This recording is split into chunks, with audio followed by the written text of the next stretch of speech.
তোমাদেরকে বলেছিলাম নেক্সট পার্টে শেয়ার করব আমি কোথায় গেছিলাম সেদিন। ছুটির দিনে সন্ধ্যাবেলায় একটু না বেরোলেই নয়। বান্ধবীকে কল করলাম, বললো হ্যাঁ চল বেরো।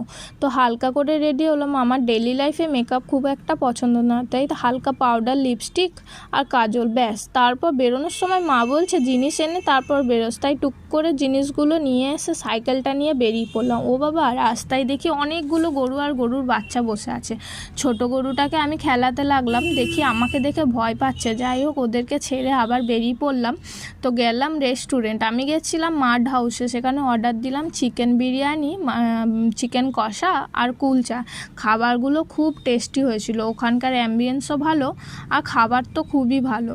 কখনো তোমরাও যে, এটা আছে শান্তিনিকেতনে কখনো যদি ঘুরতে আসো এখানে অবশ্যই আসবে। তোমাদের সাথে আমি জায়গাটা একটু ঘুরিয়ে দেখাচ্ছিলাম। এখানে তোমরা রেস্টুরেন্ট প্লাস থাকার সুব্যবস্থাও পাবে।